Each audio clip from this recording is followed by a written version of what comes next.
At the beginning of this year, I made some predictions as to what would happen in the cinematic world this year. And today, I'm going to go over these predictions and see whether or not I was right or wrong, scoring them out of 10. 5, technically 6, points for my predictions at the beginning of the year, 3 for my prediction about K-pop Demon Hunter's future, and 1 point just because I want to make it out of 10 and not out of 9. If I get a theory completely correct, I get 1 point. If I get a theory partially correct, depending on how much is correct, I can get a quarter of a point, half a point, or 3/4 of a point. And if I get a theory completely wrong, I get a theory completely wrong. So let's jump right into this with the first theory about Marvel. Right off the bat, I predicted the best and worst Marvel movies, being Fantastic Four as the best, and Captain America Brave New World as the worst. And I also predicted the best show, Spider-Man. However, by technicality of Wonder Man being moved to 2026, I got the worst movie wrong. However, I think that even if it had released in 2025, it still wouldn't have been the worst.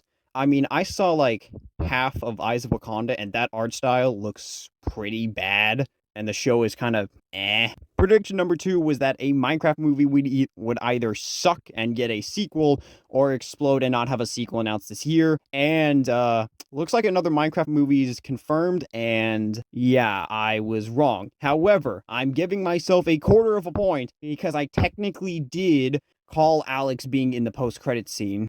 Theory number 3 was about Bad Guys, and I called it not a flop, but the worst animated sequel of 2025.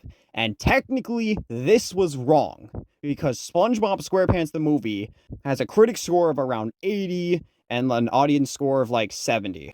And technically, I did call Marmalade being in the movie and his being the reason for a cliffhanger, but I'm just going to give myself 3/4 of a point for this one. Prediction number 4, I didn't really have a prediction for. I said that How to Train Your Dragon live action would either be amazing and change how people viewed live action, or ruin the entire franchise.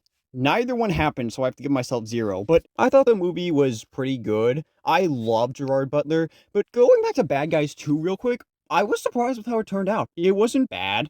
In fact, there were some parts that I think it did better than the original, like the part where they had to destroy the laptop to avoid leaking Roxanne's secret, and they didn't. I was like, huh?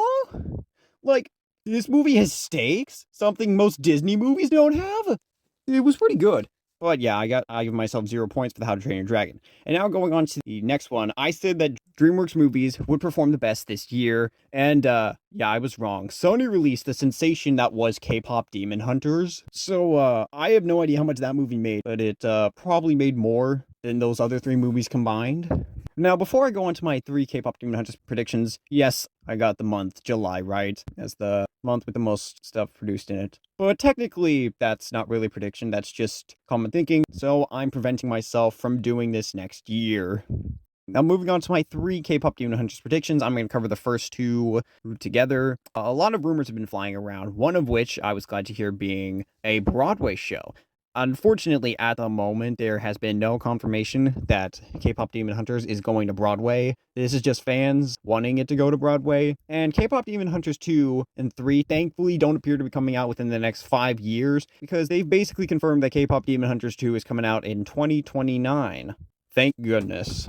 And now, going on to the final K-pop Demon Hunters theory, I thought that North Korea was going to do something, and I read an article that said no, they didn't want anything to do with it, but then I dug a bit deeper, and it turns out that since 2020, K-pop has been banned from North Korea, which is, huh? You're telling me that these people have never heard K-pop? Like, it's alright, I guess, but it's actually not only a crime to listen to K-pop, but you can be executed for listening to K-pop. You're telling me that if someone listens to your idol in North Korea, they can die. Moving on from that final point, I'm giving myself 1 point, which sets my grand total at 3¼ points. Hopefully I'll perform better next year. Speaking of next year, Happy New Year's Eve, and see you guys in the big 2026.